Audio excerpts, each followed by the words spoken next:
Before I start this video, I do want to say I am gonna butcher a lot of pronunciations, so fair warning.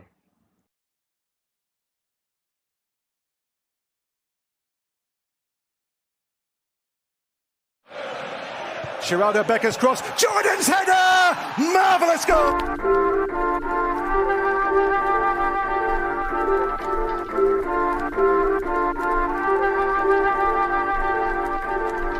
If you think about the biggest teams in the Bundesliga, your mind will probably go to the likes of Bayern Munich or Borussia Dortmund. But if you look at the Bundesliga table right now, as of September 2022, you would see an unexpected team at the top, FC Union Berlin. So it begs the question, how did this team, who not so long ago were in the third division of Germany, broke into the upper echelons of the Bundesliga? This is the story of the only East Berliner team in the Bundesliga.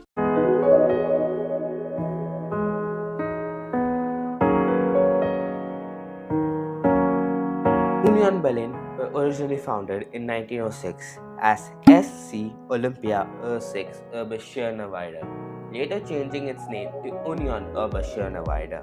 Union were one of the better clubs in Berlin, with their best finish being runners-up in the 1923 German Championship final, which they lost to Hamburg 3-0. This was also around the time when they moved into their current home ground, the Stadion an der Alten Försterei, which was located in Köpenick, a suburb of Berlin.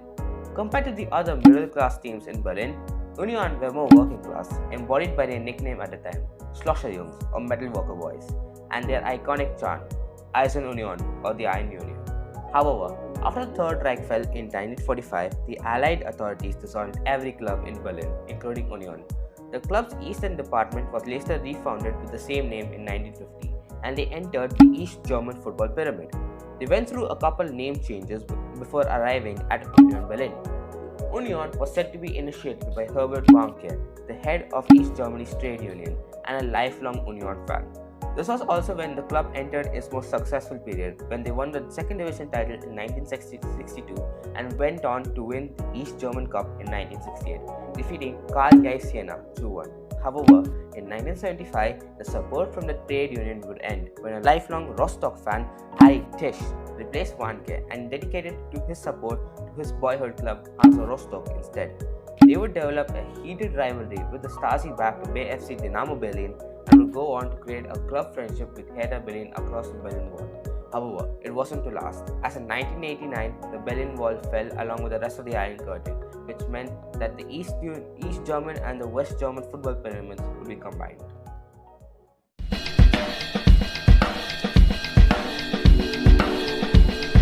German reunification in 1990 didn't affect the performances on the pitch, but off it, Union was still struggling. Despite the fact that they won their division in both 1993 and 1994, they were still denied a license to take part in the Schweizer Bundesliga due to their financial issues. They then appointed Lokomotiv Sofia coach Josie Vasilev. Under Vasilev's tutorship, Union again came close in both 1999 and 2000, but again missed out on promotion. Again, under Vasilev, however, Union would win the 2001 Regionalliga Nord title with relative ease, and also beat the likes of Bochum and Mönchengladbach to reach the DFB Pokal final, losing to Schalke 2-0. Their final appearance, however, allowed them to compete in the 2001-02 UEFA Cup. They managed to beat Finnish side FC Haka 4-1 on aggregate in the first round before being knocked out by Bulgarian side Litex Lovak 2-0 on aggregate in the second round. Union then stayed in the second division for 4 years before being relegated to the Regionalliga Nord in 2005. Things would get even worse for Union when they were relegated to the Oberliga in 2006, the fourth division, where they would stay for 2 more years. After winning the Oberliga title in 2008, however, Union were admitted to the newly formed Dreiliga, or the new third division, and they were the inaugural champions of the new third division in the 10th of May 2009. They spent the next decade in the second division, consistently finishing on the top half of the table. In the 16-17 season, Union had their best push for promotion so far, with being third with 5 matches to go. However, they would only win 2 of those games as they would end on 4th, 6 points off the relegation playoff spot. In the next season, Union would be third on matchday 14. However, they would follow that up by only winning 5 of their next 20 games to finish 8th at the end of the season.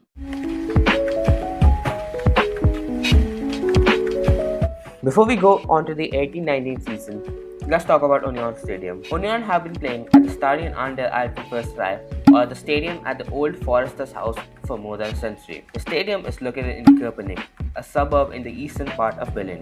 The stadium's location is also strange, being located in the middle of a forest, which for German stadiums is pretty typical. I mean, where the hell was Freiburg's old stadium, and Frankfurt Stadium was right next to a forest, so whatever. The stadium was renovated in 1970 when the Gegengerades Terrace was expanded. Through the 70s and 80s, the stadium was expanded even further, with terracing being added at both ends, increasing the capacity to 22,500. However, by the 1990s, the stadium was in poor condition, with Union only being allowed to play in it through special temporary licenses and an agreement to limit the capacity to 18,100. By the late 2000s, however, the DFL refused to provide them with the special licenses and demanded Union to redevelop their stadium, which the club simply couldn't afford.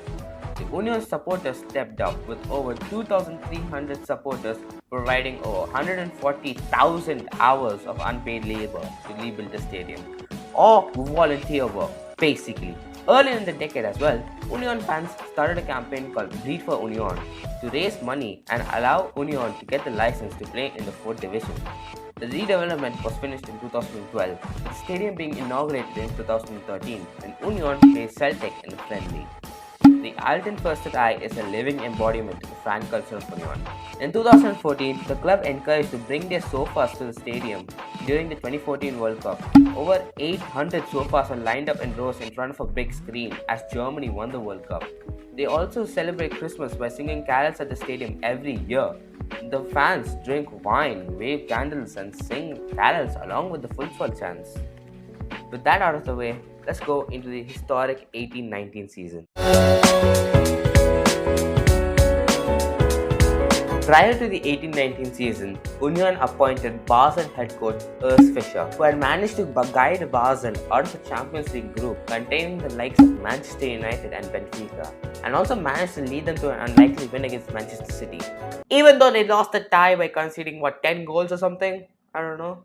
Anyways, Union went into the 18-19 season with a squad value of 32 million euros and a wage budget of just below $1 million, one of the lowest in the second division.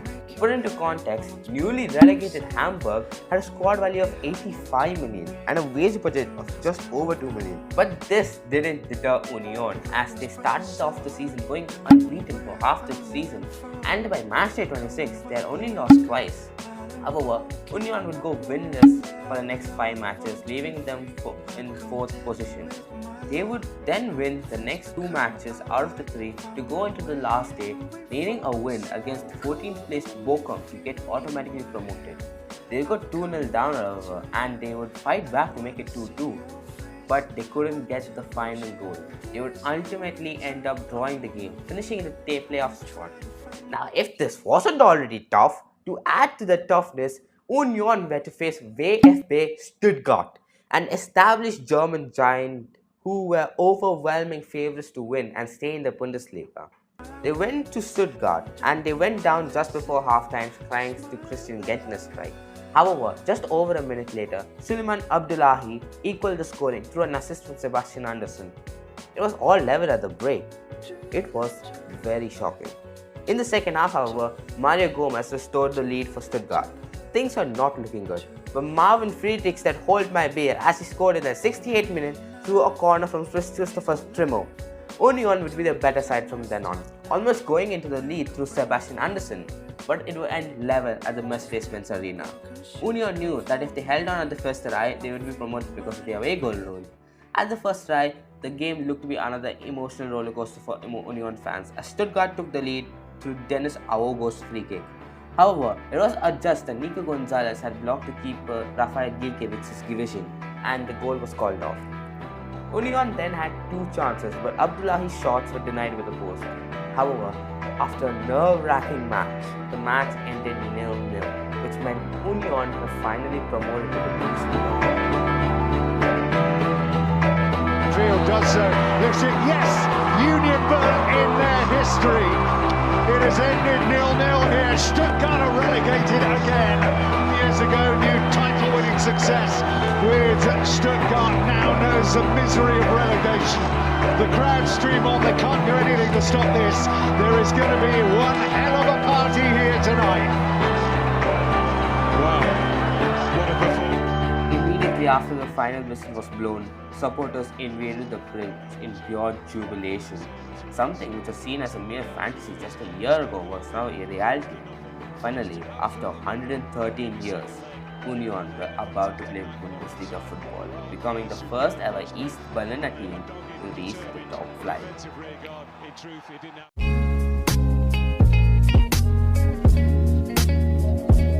Union's squad value didn't really increase going into the 1920 season, with a squad value of 43 million and having a wage budget of just over $1 million.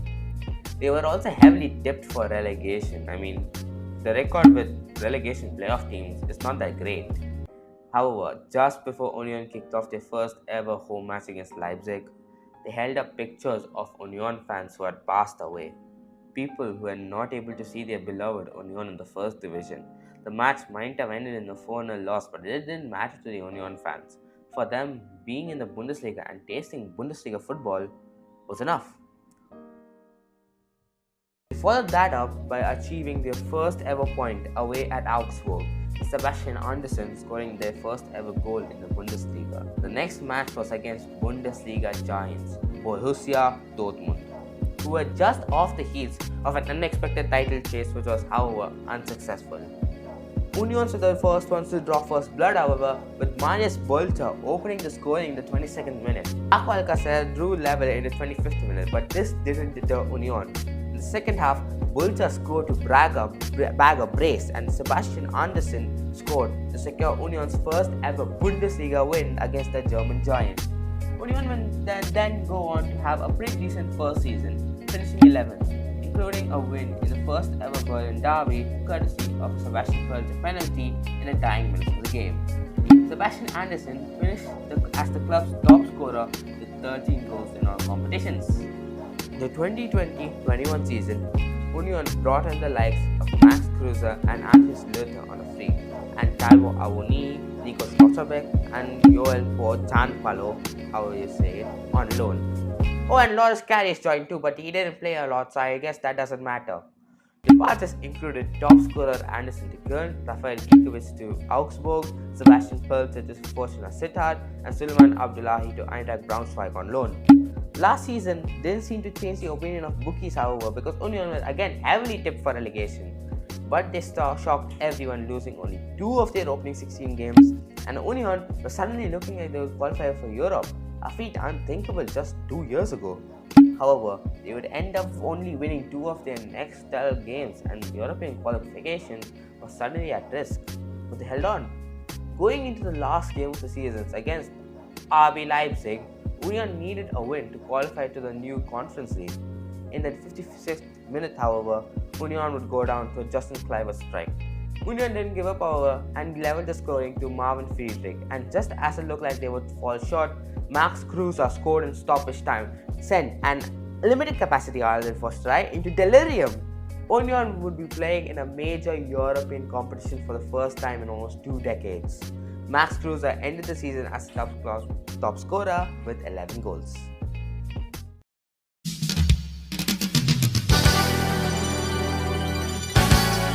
Union went into the 21-22 season having finally proven to be a huge stumbling block for the big boys. However, now that they were playing European football, people predicted Union to fall off and finish mid-table due to fatigue from added fixtures courtesy of the Conference League. I mean, that's what happened to Wolfsburg. I mean, look where they finished. Departures included Christian Gentner along with the mid-season transfers of Robert Antek to Leverkusen and last season's top scorer Max Kruse departing to replace Wout Weghorst at Wolfsburg. Arrivals included Taiwo Awoniyi on a permanent deal from Liverpool, Frederick Runner from Eintracht Frankfurt, and Genki Haraguchi on a free from Hannover 96. Union shocked everyone in the league, however, by only losing 4 of their first 20 games. Match day 20 also saw Union's highest position in the league, as they were 4th at the end of the match day. Union also defeated Finnish side Kuopan Palloseura 4-0 on aggregate to qualify for the group stages. where they were drawn in a group with eventual runners of Feyenoord. Why do these guys manage to beat Finnish club? I mean, Finland, what's going on over there, lads? Union did decent and only 1 point of making it out of the group. However, after match day 20, Union only won once in 7 games and almost won a European qualification. Union managed to hold on though and qualify for the Europa League, just 1 point away from Champions League qualification. They also made it to the semi-finals of the DFB Pokal, losing to their opposites, antithesis, RB Leipzig. Union also managed to pull the double on Hertha Berlin, including a 4-1 win at their own home ground, cementing themselves as the biggest club in Berlin. Taiwo Awoniyi finished out as the club's top scorer with 20 goals in all competitions. The 2022-23 season saw the departure of Taiwo Awoniyi to Nottingham Forest, but also saw the arrival of Jordan Peacock, Siabatiu from Young Boys, and Jamie Lewering from Greater Fürth, and these signings have paid off. Peacock's link up with Surinamese target man Geraldo Becker has led Union to an unexpected first position as of me writing the script. They are also unbeaten. And just as a reminder, this is in a league with Bayern and Dortmund. Union's rise to glory shows that you can be successful without needing a major influx of investment. In a world where oil companies and energy drink brands are pumping millions into a club to perform better, Union have done shrewd business which has paid off. Union have managed to break into a league and defeated rivals who had far more resources. But this begs the question, will Union actually win the league? Will Union create another fairy tale story? Another German Leicester City perhaps? Maybe. Or will they fall down back into obscurity? Something which has happened to many Bundesliga clubs. Only time will tell. So before I end this video, I do want to say that this is my first ever video essay and I hope you guys liked it. This obviously took a long while because I burnt out, I got sick a couple times and I had my exams, but I really hope it was worth it and I hope it gets better from here on out. So give your thoughts down in the comments and I'll see you guys later. Bye.